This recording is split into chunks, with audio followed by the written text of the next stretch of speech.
Welcome to Gluten Free Kitchen Cafe. No gluten, no rice, no wheat, no corn, no grain. Let's cook.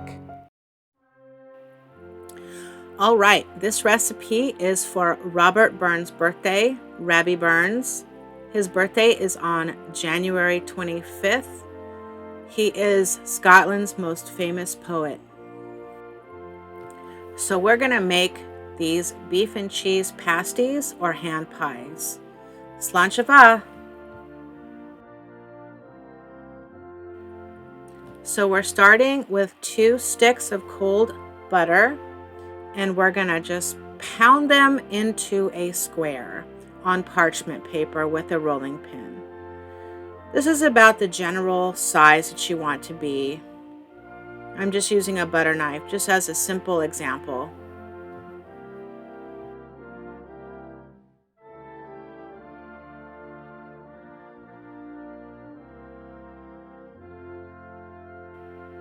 Once your butter is the size you want it to be, we're just going to wrap it up nicely in some parchment paper and pop it in the freezer so it gets nice and frozen solid.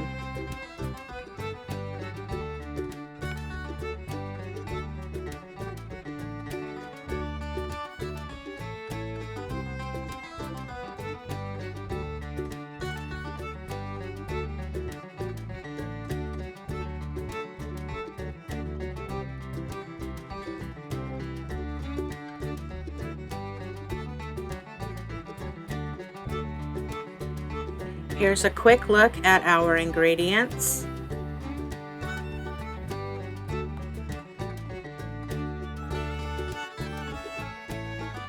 There's no rice flour in this recipe. I use Otto's Naturals cassava flour. It's the only cassava flour that I can recommend. Next, we're going to crack our large eggs and whisk them up. We're going to add our apple cider vinegar, and whisking, we're just going to slowly pour in our melted cooled butter. Make sure it's cooled because you do not want to cook your eggs.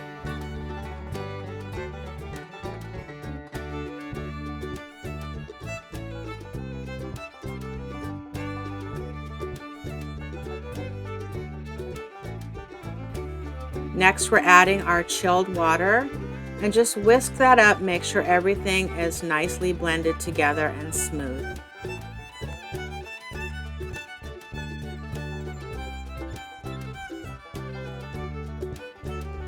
Next, put this mixture in the freezer while we work on the dough.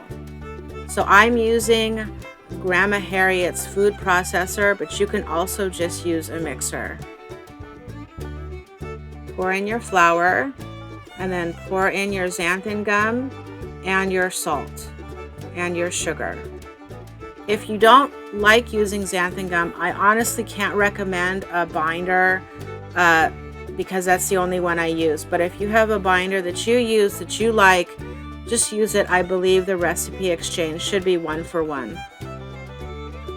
Next, we're going to be adding our cold cubed butter, and we're just going to go a little bit at a time.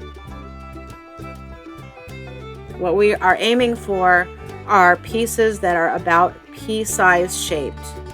You can also use your hands. Just make sure you have a bowl of cold water next to you to keep your hands nice and cool so the butter doesn't melt. If your dough starts to get melty, pop it in the freezer until it's solid.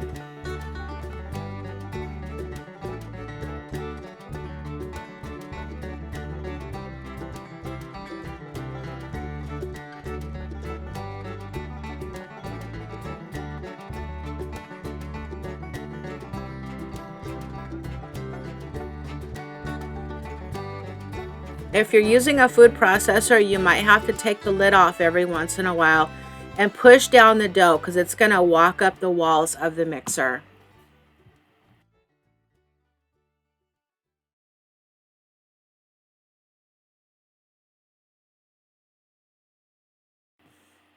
After your dough is all mixed together, take the egg mix out of the freezer, and I think I'm using a quarter or a half or an eighth of a cup here. I think that might be a quarter of a cup. and just pulse a little bit at a time. If you're using a stand mixer, use either the paddle or the dough hook. Don't use the whisk attachment.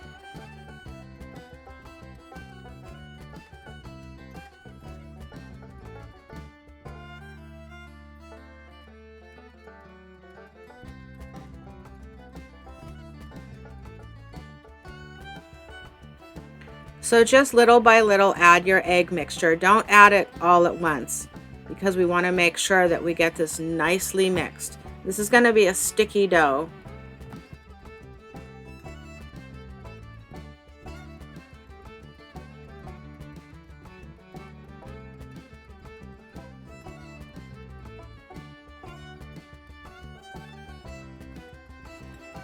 Once you're done mixing, you're going to want to dump this into a big bowl and form it into a ball. Cut it in half. Make 2 balls of equal size and then wrap each ball in saran wrap and put them in the freezer. Now it's time to work on our onions for our filling. I'm using red onions, and if you hate it when your eyes get onion spicy, make sure you have a bowl of water next to you that you can dip the ends of the onion in, and make sure you throw away those ends immediately. And then also have a bowl next to you with a wet paper towel on top so you can cover the onions because, oh, spicy air, so painful.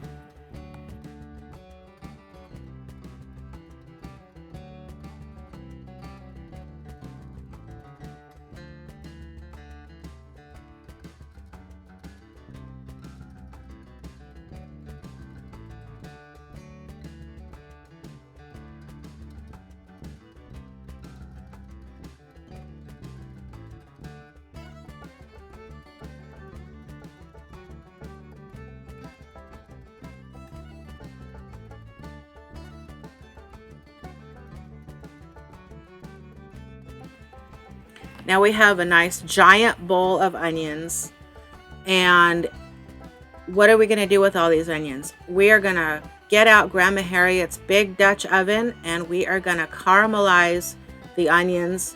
So what we're using is some salt to sweat the onions.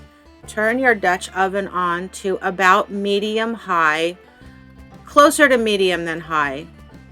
Pour in some oil. I like to use avocado oil. I'm not a big fan of olive oil, but just use whatever oil you prefer. Just a couple shakes like that. Dump in your butter. So we're going to put in 2 tablespoons of salted butter. And once that's melted, we're going to dump in our onions.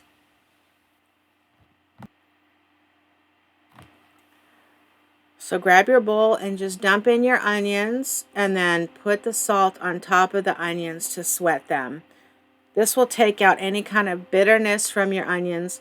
I prefer to almost always use red onions. I just like the flavor. If you like white onions or yellow onions, just use whichever ones you prefer.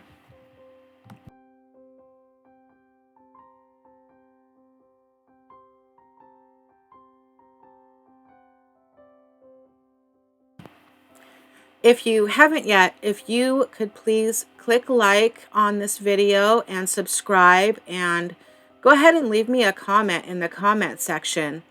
If you have any questions, I will happily answer those questions there.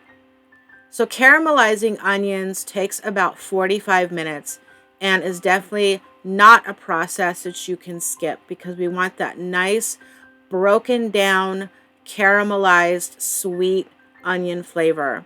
So we're almost there. This is about what the onions should look like.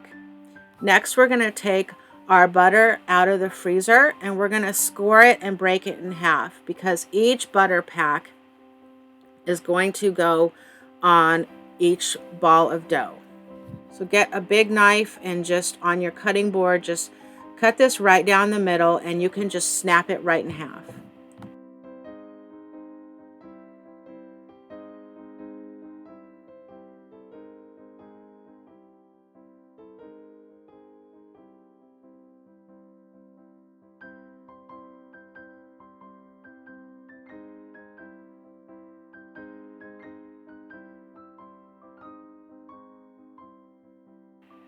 So once you've done that, just rewrap the side you're not using at the moment and just pop it back in the freezer just so it doesn't get all melty.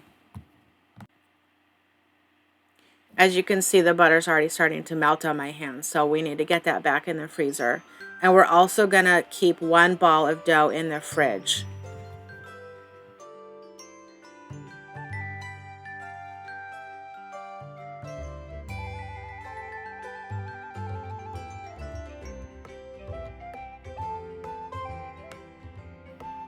Cassava flour dough gets stickier than wheat flour dough, so I always like to just use parchment paper, and then I also will flour with cassava flour to roll out the dough. If your dough seems pretty hard or firm, just give it a few minutes to warm up a little bit. Not warm, but you just want it to be not crumbly. So just grab your rolling pin and magic. Look, a beautiful square.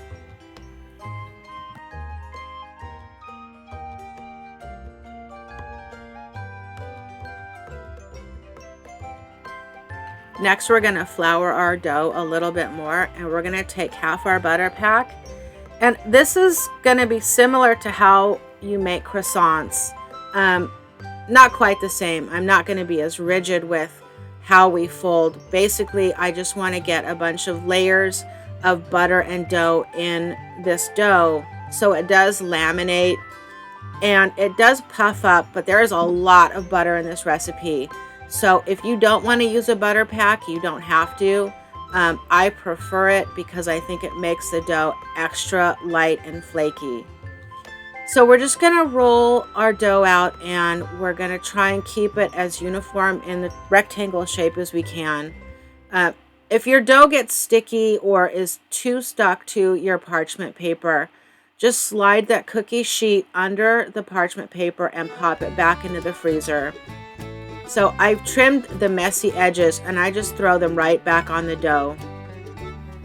And so if you have extra, you can go ahead and just do that. So I just keep folding it a few more times and rolling it out, and just to make sure we have some nice buttery layers. And if your parchment paper does stick to your dough, you can just gently peel it off. The thing I love about this dough recipe is it is so much more flexible than any other gluten-free type of dough I've ever used. So it actually rolls out pretty nice. Make sure you have enough flour on hand so that your hands don't get stuck. And yeah, look, I just dumped the rest of it from my little plate. But through the magic of editing, more flour is going to appear soon.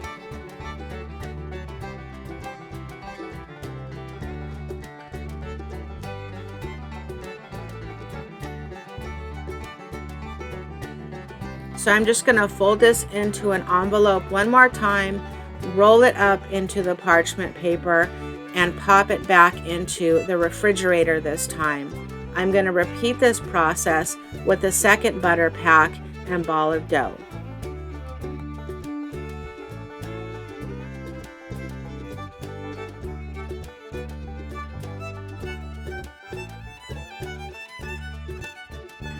A quick word about my Patreon.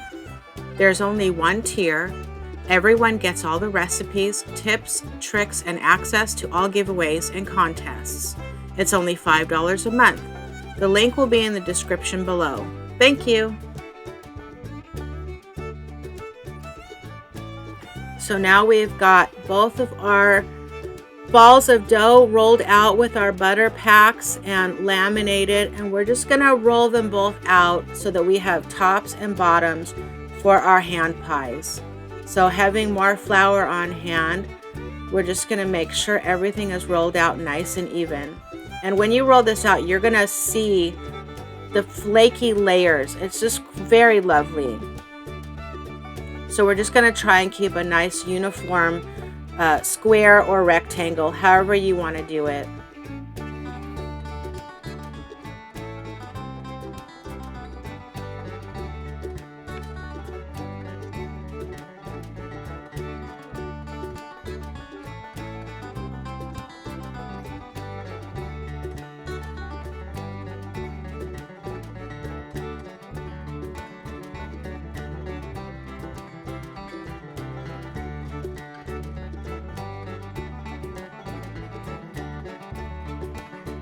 So I've cut the final edges off, and now I'm just slicing the tops and bottoms of this brick of dough, and just make sure that the squares you cut are pretty even.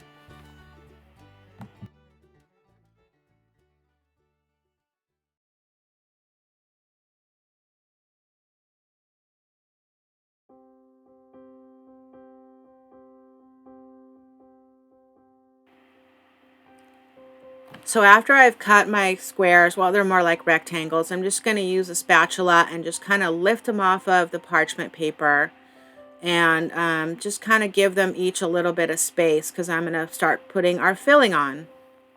So I'm using Monterey Jack cheese and actually leftover roast beef from our Yule dinner and the caramelized onions that we made.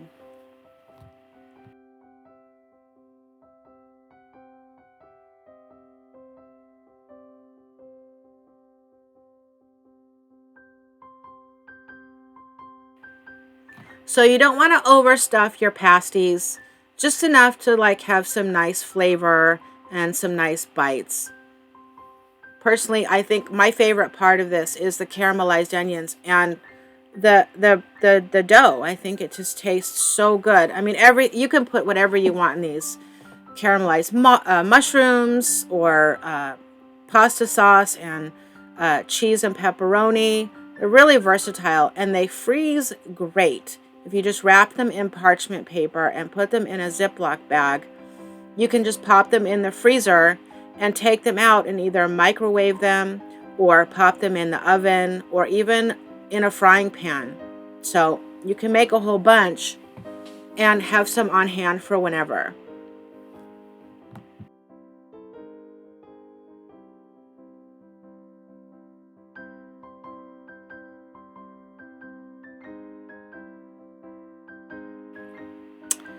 So I'm kind of pressing the top layer to the bottom layer just to kind of warm them up a little bit because we're going to be crimping the edges and covering the tops with an egg wash, which is 1 egg and 2 tablespoons of milk.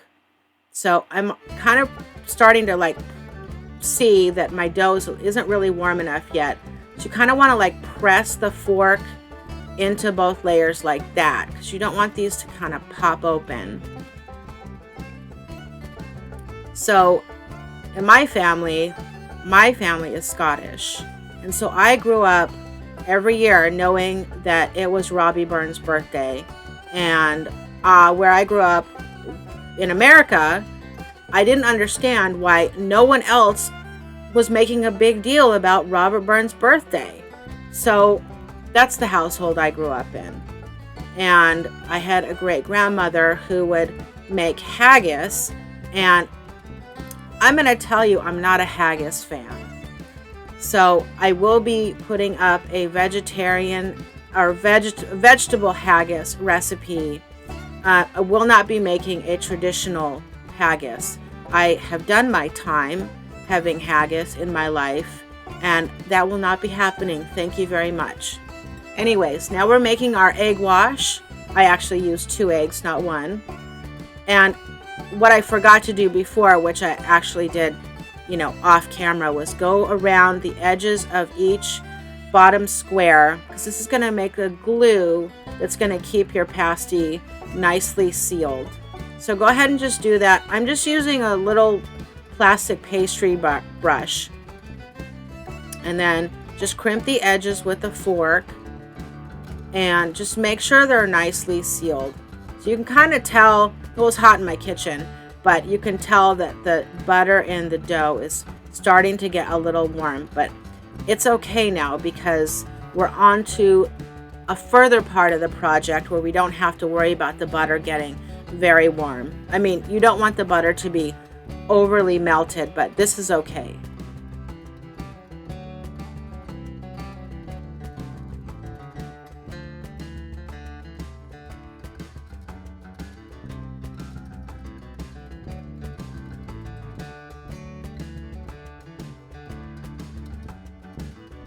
So after we're crimping all the edges, just take a sharp knife or a butter knife and just put in 2 little slices.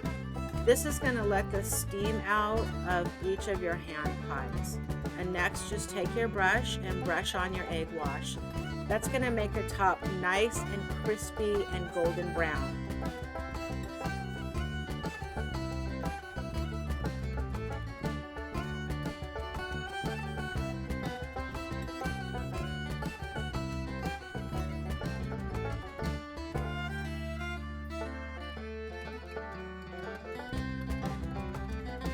So next we're going to set the oven to 425 degrees. Now make sure your baking rack is on the middle rack. The top rack's not going to be quite right, but I actually used the top and the middle rack, and I ended up putting what was on the top rack on the middle rack for 5 more minutes. As you can see, I also rolled some croissants. There's no yeast in this dough, so they turned out okay, but I didn't really feel like mentioning them in this recipe. But in future recipes, we are going to be making a yeast dough croissant recipe and also a pain au chocolat. So basically, chocolate stuffed croissants. And yes, I'm sure I murdered that French accent. My apologies. So now we're taking our lovely pasties out of the oven. And now the croissants I made, they tasted great. A couple of them were actually filled with cheese, but they're not the same as like a regular wheat flour croissant. So back to the lab with that one. So that pan is going back into the oven. Now here we are. We've got our lovely hand pies. And so we're going to open a croissant so I can show you what I'm talking about. And then we're going to open a hand pie. And we are putting them on Aunt Johnny's plates. Oh gosh, these were so good in my house. Smelled so good when we made these. Everything was delicious. And you can use leftovers to make these little hand pies. I recommend it. I hope you have enjoyed this video. Thank you so much for watching. Please click like and subscribe and leave a comment. And if you know anyone with food allergies, show them this video, because everything I cook with is gluten-free, no rice, no flour, no corn. And happy birthday to Robert Burns. Slanjava Harjan. Thanks for watching. Remember to click like and subscribe. Hit the notification bell. I post 2 to 3 videos a week. See you soon.